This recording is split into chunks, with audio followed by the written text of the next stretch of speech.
Good morning. We once again are coming before you to give an update regarding the county's response to Hurricane Mathew. We'd like to introduce our panel we have here this morning.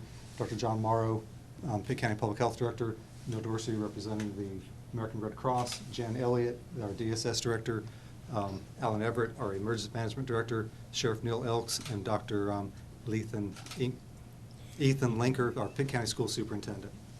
Got a brief statement to read just to kick us off, then we'll take any questions you may have for us.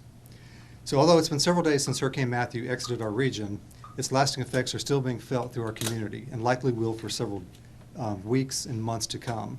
Over the course of this week, Pitt County, along with much of eastern North Carolina, has experienced and prepared for widespread flooding to a degree that we have not seen in over 20 years.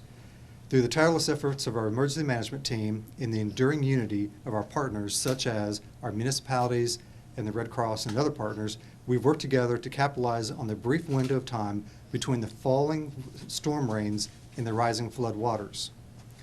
The largely successful efforts of those tasked with protecting our county in times of emergency have proven critical in preserving life and minimizing the impacts on our community. As we now wait for the expected cresting of our local waterways, we begin preparing for the days ahead when the waters hold their highest levels and look forward to the days beyond when eventually they recede. As Pitt County has spent much of this week as a focal point in the media, the unity and support forged between all of our members of this community during this event will last long after this event has faded from the national spotlight. One of the first things I wanted just to first talk about that Pitt County has designated 2 collection sites, donation sites, for anybody who's wanting to donate food, water, diapers, toiletry type items. We'll have one north of the river, one south of the river. The one north of the river we've designated Mount Pleasant Christian Church. It's located at 1726 Staten House Road in the Belvoir community. And south of the river, we've donated a site at the Taft Family Offices at 2561 Mill Street, and that is in Winterville. The hours of operation will be from 9 a.m. to 4 p.m. And please note that at this point in time, these are only donation sites. These are not distribution sites. We anticipate that hopefully by this weekend, Saturday, that we can have these open for distribution. But right now, for Thursday and Friday, we're only looking at donation type operations. With that, I guess at this point we can take questions. When do you think schools will reopen? We're working with Red Cross on that to try to figure that out. Dr. Lincoln, Obviously, we like to get kids back in school so they can have some normalcy in their lives. But obviously, we're going to work with Red Cross, figuring out when the shelters, when we can get back in those buildings. But as the shelters are needed, obviously the shelters will come first. Anybody else? The schools, kids on free lunch, how are they being impacted this week? They reduced lunch. Well, you know, they get 2 meals a day from us, so hopefully at the shelters they're getting taken care of very well, and we hope that they're finding family to stay with, and you know, during this time, and I'm sure they're struggling like a lot of people. The kitchens in the school. Right. All of the schools right now, as soon as we get back in school, the kitchens, the buildings are all in good shape, and we still don't have power at one school, that's Grifton, but everything else is working and up and running. Matt Johnson, his department, have been in every building. Custodians have been there cleaning things, ready to go. We'll be ready for kids as soon as we can get in there. And the kitchens will be ready to go. The child nutrition department is anticipating moving food again just before we announce when we can get back in the building. So we'll be able to serve breakfast and lunch as soon as we get there. So to clarify, no schools suffered any water damage or wind damage or anything? Very, very minor leaks. You had some tiles, tile damage here and there, but nothing major. I don't think we're going to be claiming a whole lot, so nothing that we're too worried about. Would y'all mind giving an overall rundown of what is going on in the county right now in terms of areas that might be isolated, areas that are still flooded? Either Alan or Scott, please. Alan. Yeah. Obviously, in terms of the impact areas, again, as we've said in previous days, it's widespread throughout the county. Obviously, we're looking at areas along the waterways, the rivers, the tributaries. So when we look at those areas, we're seeing things really the Tar River really from the point where it enters into Pitt County, the westernmost point, all the way through to the eastern point where it exits into the Pamlico River, traveling into the Beaufort County area. Also to the south of us, the Grifton area, the Contentnia Creek, and the Neuse River. So we're looking at that area as well. So we have the southern Pitt County area where there are challenges, and we have the Tar River area where there are challenges. And what I mean by challenges is the fact that that's where we're going to be dealing with the vast majority of the floodwaters. We're going to have isolated areas throughout the county where we have waterways that may be impacted, but the vast majority will be along the waterways for all areas that touch the Tar River as well as the Contentnia Creek and Neuse River. Okay. Any update on road closures or bridges? That is really a process of this. It's been very interesting because at times we're getting reports that a particular road may be impassable, and then 2 or 3 hours later, or some point of time in the short distance from that, we're told that the road is open again. So water is, it's moving in and flooding areas, and then it's receding. So it's kind of, I hate to use the word a fluid process because I don't think that's the appropriate word to use at this point, but it is a situation of where we're finding roads that are impassable. A period of time later, the roads are once again passable. So it's just a moving target, unfortunately.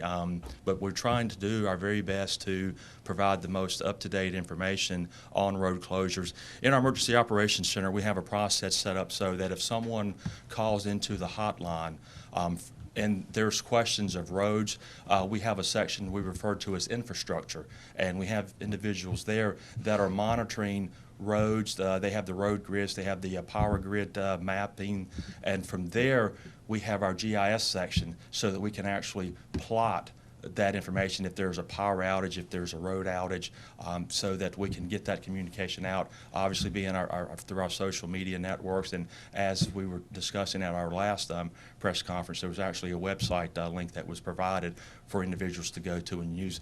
We would just simply ask that in that regard that individuals be patient with us because, again, we get reports that something may be out, and then in a short period of time the problem may have corrected itself, and if we're not informed of that, we can't make that update. So as those updates occur, it's a priority of ours to get that information updated, but we would ask everyone just to be patient with us. And if you're out and about, as the sheriff has alluded to, safety is number one when we're on the highway. So regardless of whether we have information of a road outage or not, if you're on the road, be extremely careful because, again, you're driving down the road and the road looks fine, but we're not quite sure what may be transpiring under that road in terms of potential washouts, cave-ins. So we would just ask that the motoring public please be very careful as they're driving around because there's still a lot of assessment to be done. And once the flood actually occurs and we start to recede, there could be additional damage to our roadway infrastructure. So we would just ask that everyone please be cautious as they're out and about. Do you know of any current washouts? There are a number, and Sheriff Elks may be able to help me with this, but there are some in the Grimesland, Simpson area, as well as I think there are some in southern Pitt County, but I can't give you the exact number or the exact names. I apologize. Sheriff, are there others that you may be aware of? Well, since the beginning, it's been a washout on the Tucker Road. I think y'all all saw that, a vehicle in the ditch. Or actually ran into the washout, and Lake Glenwood area is two of the major washouts we're familiar with without doing further research on that. And I know that Mayor Alan Thomas said overnight that 264 would remain open. Is that still how it's looking, that throughout the day that highway will remain open, including the bridge? Well, there again, I'm going to let Alan answer that, but it's going to depend on whether the water is coming or going. This morning, there's conversation about 10th Street and Brook Valley, the water's coming back across, as well as other points. So a lot of it's going to depend on whether the water's coming or not. This morning, we were challenged with the heavy fog this morning. A lot of people were approaching barricades and had basically forgot they were there. So we were dealing with that. So again, we can't express enough to exercise caution when you're driving. What kinds of other issues are your deputies seeing? I know we asked about looting before, anything like that, or people getting in the water? Well, we don't not really seeing that. We're just preparing for the crest and the water receding.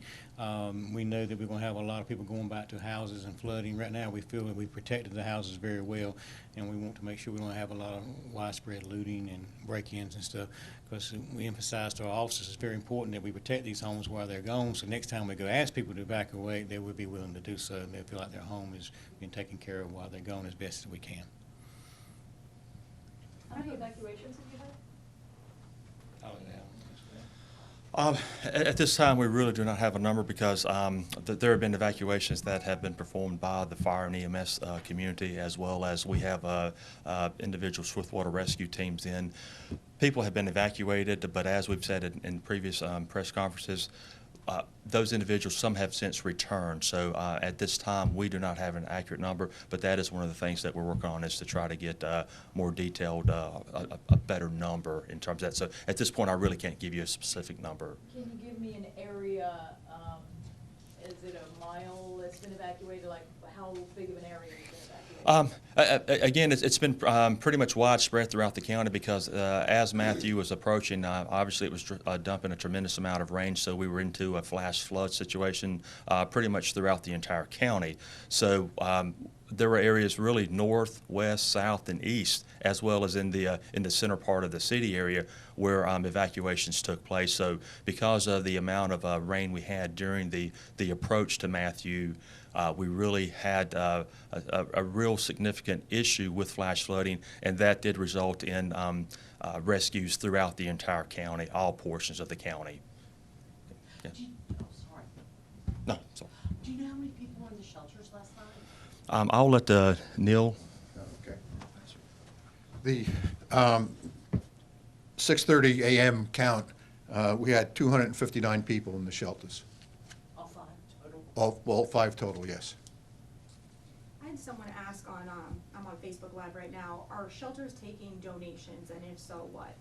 They are not taking donations, as mentioned earlier by Scott. Donations should be taken to Mount Pleasant Christian Church in the Belvoir community in Stanton House Road, or with Taft Family Office on 2561 Mill Street in Winterville. The shelters have no capacity for taking in any donations, but if they're taken in these 2 spots, they'll be taken in, sorted, and then distributed as necessary. I was speaking with one person today, and they said one of the shelters had maybe around 130 dogs. I don't know if that's true or false. Is there anything so far about, like, animals? Well, I don't know if Alan can maybe handle that, but the county is operating the animal shelters.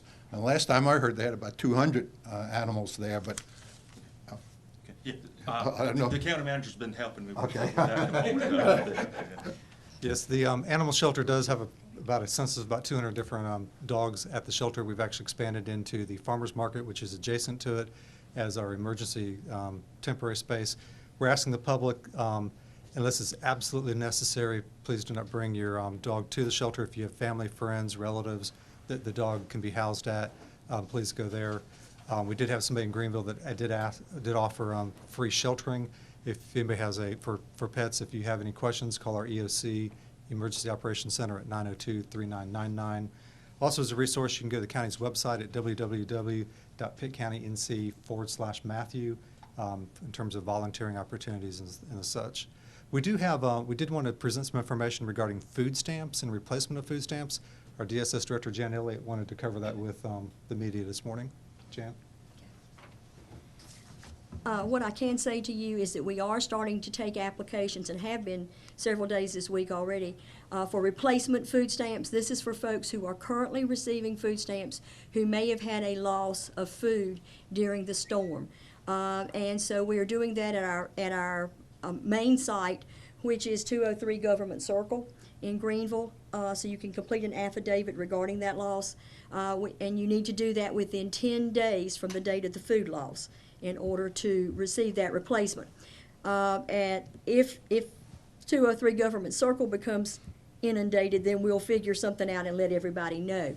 We will also send a few limited staff to each of the shelter sites starting at 1 o'clock today so that folks can go there from 1 to 5 to have their affidavit done. They can also go there again on Friday from 8 to 5. So that would be at Aiden Middle School, Hope Middle School, E.B. Aycock Middle School, Welcome Middle School. So those would be the ones that I would encourage folks to go to if you cannot get to our regular 203 Government Circle site.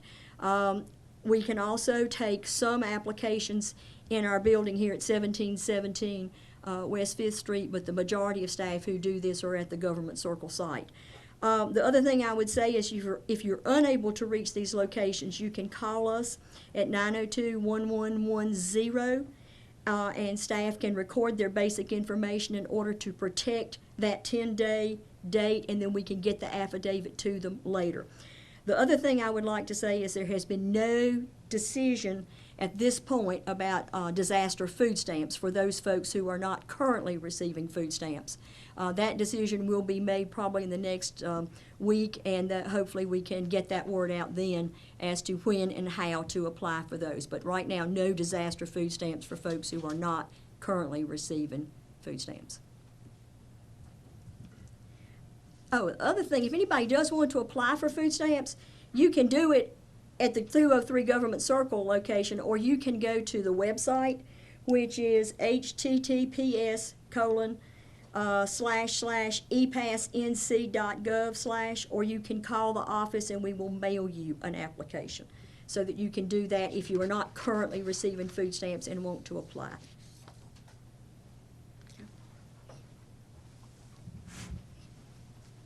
Other questions? Dr. Morrow, do you have anything you wanted to present? Yeah, I would actually. We're doing pretty well with potable water, drinkable water in the county in terms of municipal water supplies, but we know we have a lot of people with private wells that have potentially contaminated. So we've worked with the state health department to offer free well testing. So if folks need to do that, the well will have to be sanitized before that testing takes place, but our environmental health staff is willing and able to help with that. Please call 902-3200. Also, as the water recedes, we're expecting to see emergence of mosquitoes. That's always a concern after the flood. A lot of these mosquitoes have just been laying in wait for these floodwaters to come and help them breed and emerge. So we're working on getting mosquito spraying and prevention set up. We'll be doing that as the waters back up. Just remind people to stay out of these waters. They're dangerous just in terms of drowning risk, but also a lot of contamination now that these different industries and homes have been flooded. There's potential chemical contamination in the water, so stay out of those waters, but no particular infectious disease risk, so no special immunizations are required. Just wash with good soap and water when you get out of those if you're exposed to the water. So the health department will help clean the wells? They will. They sure will. They will help Okay. people, instruct people how to properly sanitize their wells and then get the testing done, and that will be a free service. We're getting test kits in from the state, and they've pledged to help support that private well testing so we can get people back on their own private water. So that is something that people can do on their own, is clean their own wells? 'Cause Yes. it sounded like it was something that a professional might have to do. We'll instruct them how to do it, but people can do it on their own for the most part, but we'll help them with that if they need it.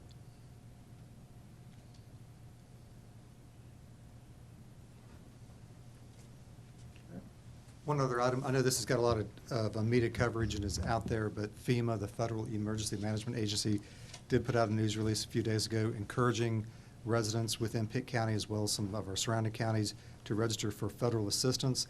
This is for individuals, including homeowners, renters, and business owners who have suffered loss or damage due to Hurricane Mathew. And you can register at their website, www.disasterassistance.gov, or you can also call their 800 number, 800-621-3362. And we have all this information in the county's EOC. If you just want to call down there, it's 902-3999, 902-3999. And basically, the grant assistance provided by FEMA for homeowners and renters can include funds to help with rent, temporary housing, and home repairs to their primary residences, as well as other serious disaster-related needs such as personal necessary items, moving and storage expenses, transportation, medical and dental expenses, or funeral and burial and reinterment costs caused by the disaster. Other relief programs, including crisis counseling and legal assistance, are available as well. Just wanted to throw that in there as well. Do we know how long the National Guard is supposed to be on hand here? The Guard is here in a support role. That was something that, through a partnership with the state, we were able to get those units here. We do not have a definite time. Again, we're still in what we're calling the response mode because of the fact we've had the flash flooding, but we've not yet experienced the true flooding as the water's moving into the river or down the river and out the bank. So once the waters recede and the water, we begin to be able to see the damages, then at that point we're really into the recovery operation. So right now we can't give a definite time in terms of how long the Guard will be here or other units such as our swiftwater rescue teams, but they're standing by waiting to help because we are still actively in the emergency role response portion of this. But again, we will begin to move into a recovery mode. But to answer your question, I can't give you a definite date in terms of when they will be released. We have 10 different vehicles, and so we have about 18 or so guardsmen here, along with 3 swiftwater rescue teams that are here to help with any type of needs that we have in dealing with rescues or high water operations. Does that include the city of Greenville also, or this is just in the unincorporated part of Pitt County? No, this is in a true partnership. They are here in the county to assist anywhere in the county where the need may arise. So that it is, the Greenville group is included in that number? Well, when you say the Greenville group, The National Guard? well, the National Guards that are here, the individuals that are here are not from the Greenville Pitt County unit. These are individuals that have been deployed here from areas outside of eastern North Carolina. So the numbers that we're talking about, those are the individuals that have been dispatched and responded to assist us through a state partnership. So they're working in Greenville Yeah, and all that? yes, they are working in Greenville and all other municipalities as well as unincorporated areas. So 18 guardsmen, 10 vehicles, 3 high water rescue. Teams, yes, Teams. yes. In addition to the 18, or the 18 in those high water rescue teams? I'm sorry, could you say that again? So the 3 high water rescue teams. Yes. Are they in addition to the 18 guardsmen? Yes, they are. Yes, they are. So it's 2 different assets. You know, again, we have the guardsmen with those high clearance vehicles, and we have the swiftwater rescue teams with their boat and other equipment that would be needed to go into a water area to do any kind of rescue activity that may be needed. And so if individuals were indeed, say, rescued through the swiftwater component, they're brought to dry land, and they're handed off to the National Guard for transportation to a shelter, or if they needed transportation to seek medical help, then we would have, you know, an EMS component there as well. So yes, so we have the individual guardsmen with their units, their high wheel clearance vehicles, and then we have swiftwater rescue teams with their boats and other equipment to assist with any type of operations. But also, they're working hand in hand with our volunteer fire departments throughout the county, as well as our EMS squads, as well as our law enforcement community. So it's truly a team effort here of firefighters, EMS workers, National Guardsmen, our swiftwater teams, and our citizens, our community at large. You know, with the outpouring of donations and wanting to provide meals, wanting to donate various types of goods, it's truly a team effort. So it's everyone working together. How many people do you have working in your operations center right now? I'm going to say there's approximately 25 individuals that are staffing the EOC. And is that around the clock, 25 around the clock? Yes, our Emergency Operations Center is fully activated 24/7, and so yes, we have a day shift and we have a night shift. We're working 12-hour shifts around the clock. I think Dr. Morrow wanted to. brief statement. Thanks. Thank goodness for cell phones. I misspoke. My staff just texted me and said that the sanitation of those wells will have to be done by private contractors prior to the well testing, and we will collect the samples. Our staff will collect those samples. But it will be free. Our testing will be free. The private contractors, I suspect, will not be free in terms of the sanitation process. Do you know if any assistance will be available to pay for that? I don't the right now, sanis- Ginger, but I'll find out. Thank you. Get back. Thanks. Anybody else, questions? Well, hearing none, we will stick around if anybody has any individual questions that you may have for us, and we appreciate you joining us this morning. Mike? Information page on the website. Yes. Again, Pitt County's information page is at www.pittcountync/Mathew. PittCountyNC.gov. Okay, pittcountync.gov/Mathew. Thank you. Make sure it's in Important detail. It's been a long week.